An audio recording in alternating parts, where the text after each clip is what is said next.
Welcome to the Colorado Division of Housing Mobile Home Park Oversight Program's series of registration training videos. It is November of 2023, and my name is Cassie Vandermeer.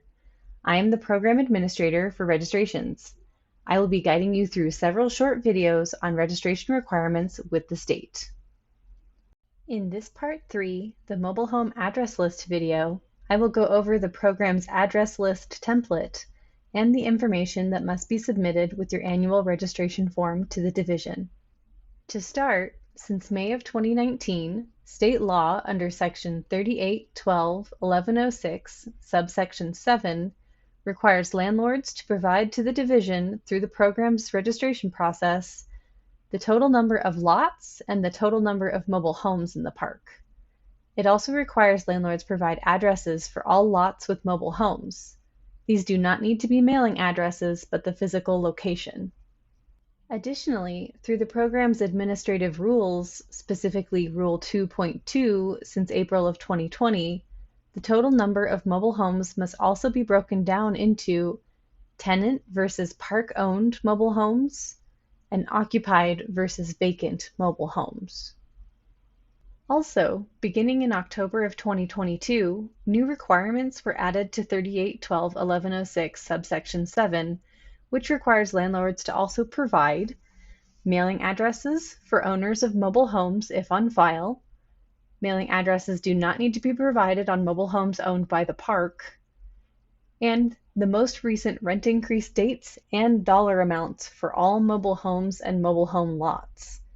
This includes mobile homes owned by the park that are being rented out. In order to collect all of this information, the program created the Mobile Home Address List template, as seen here on the screen. For those renewing, the address list is not a new document, but there have been updates to it each registration year, so please be sure to use the most recent version when filling out your registration renewal. Please note that the template was designed to align with questions on the main registration form. While it is not required to provide information on lots without mobile homes, there is space to provide that information so that you can more easily confirm your total number of lots in the park, a number that is required to be provided. So, please make sure when you are filling out a template or creating your own spreadsheet that you include all of the required information and that it matches the main registration form. Let's take a closer look at the template. For those filling out the paper registration form, the template is included as page 4 of the form. It only allows up to 15 lots. This is done on purpose. The program asks that if you have more than 15 lots, please submit your address list as an Excel spreadsheet or a similar spreadsheet file. Spreadsheets help the program staff to more quickly review your address list information and therefore your overall registration form. However, we will accept handwritten lists if you have no other option but to provide it this way. For those opting to use the program's Excel template, you will see there is space up here at the top to provide your park's name and registration number. Please fill these in if you send the address list separately from your registration form. This will help our staff match it to your form. Whether you are using the paper or the Excel template, the columns are mostly the same. In this first column, we have space for you to provide the physical addresses for lots in the park. We will accept just the street number and name since we should have the correct city, state, and zip code from the park information on the main registration form. If all of the lots or clusters of lots share the same street number and name with different lot numbers, you can provide that street number and name once and then use ditto marks on following lines and add the specific lot numbers. For example, if there is a park where all lots share the street number and name of 123 Example Street, and there are lots 1 through 5, you can fill in this first column by putting 123 Example Street, number 1 on the first line, and then adding ditto marks and number 2 on the second line, and so on and so forth. For anybody savvy with Excel, you can just drag and drop this down till you get all 5 lots. In the next column for this Excel template, or in the next 6 columns for the paper template, you can use these to indicate the type of mobile home or non-mobile home structure, or what we call the lot use type. This is where you can indicate whether a mobile home is owned by the park or by a tenant leasing the lot, if the mobile home is occupied, abandoned, or vacant, or if the lot is vacant or has some other non-mobile home structure on it. For the Excel template, you'll notice that this is a drop-down to select the option that best matches the situation on that specific lot. For the paper template, you can simply mark the column that makes the most sense, but only check off one option per lot. As a reminder, occupied includes any active lease agreements or you are receiving rent payments even if the tenant is not currently in the home. Also, for those renewing, you will notice a new option to indicate an abandoned mobile home. You can use this option to indicate if there is a mobile home not owned by the park but that the owner has abandoned.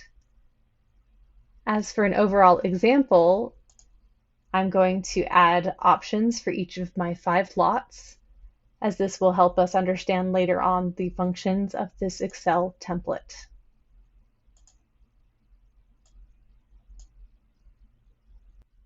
After the lot use types comes the tenant mailing addresses column.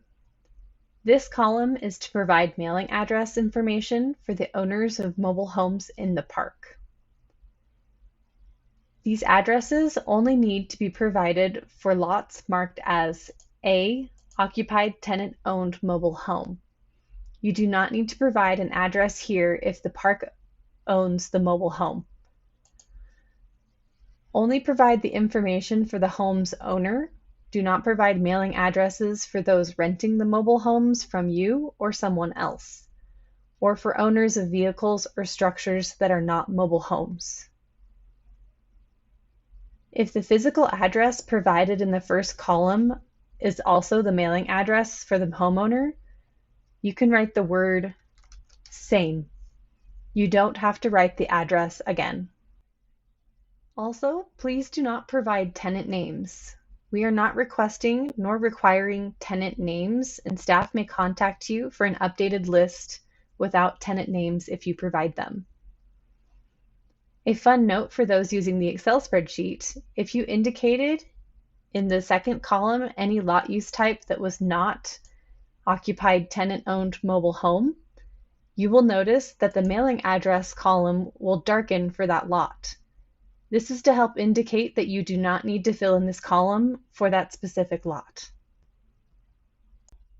The next 2 columns are for rent increase information. In the date of the most recent rent increase column, please provide the date of the most recent rent increase. And in the amount of the most recent rent increase column, please provide the dollar amount by which the rent was increased. Or, in other words, the difference between the new and the old rent amounts. For example, if the rent was $500 per month and was increased to $525, you only need to put $25 in this column. The rent increase information must be provided for mobile homes owned by the park that are being rented out, not just for lots with mobile homes owned by tenants. If you're using the Excel template, you will notice that if any lot was not marked as occupied tenant-owned mobile home or occupied park-owned mobile home, then the space will be blocked out as a reminder that you do not need to provide the information. If the space is still clear like these here, you do need to provide that information.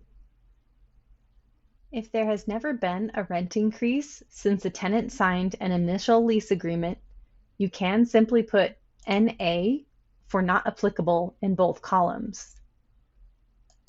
For example, I will go ahead and put that in for all of these park-owned units.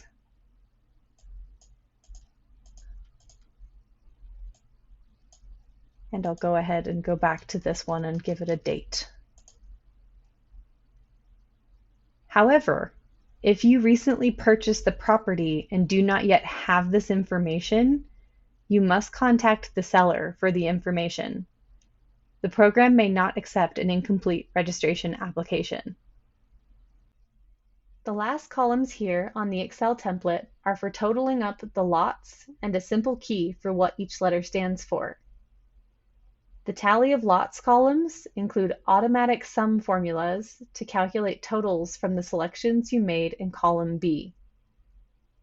The key of lot use types is simply that, a key of terms for selections available in column B, and to again outline what each letter, A, B, C, and so on, stand for. For those doing the paper form, there are 2 questions after the list template for adding the totals up manually. These are required questions, so please be sure to add up your lot types and put the numbers in the spaces provided. That is the basics for the program's mobile home address list template. A few final notes. When saving and preparing to send your address list to the program, please keep it in a spreadsheet type document. Do not convert it to a PDF document. The spreadsheet files are easier and faster for staff to review and process, which helps reduce the overall processing time for your parks registration. If you're mailing your registration information but have over 15 mobile homes and are using the Excel template, you can email your address list spreadsheet file to mhpop@state.co.us. Again, that's mhpop@state.co.us. Please include the park's name and registration number on your email. And finally, the Excel template is available in 3 places. First, on the program's registration website, under Guidance to a Complete Registration Application.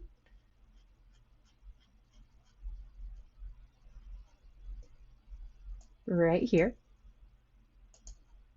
Second, on our mobile home address list fact page, where information discussed in this video can also be found in text form.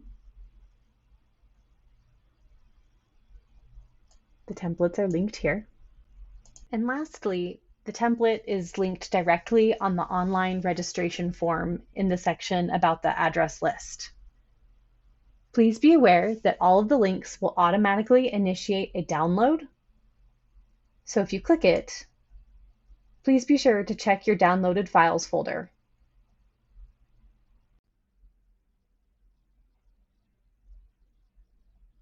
If you have specific questions or need additional assistance, please reach out. Our staff are happy to help. We can be reached by email at mhpop@state.co.us or by calling our toll-free number 1-833-924-1147. Please state your specific questions or a general idea of what you may need assistance with, and we will respond as quickly as we are able. Thank you.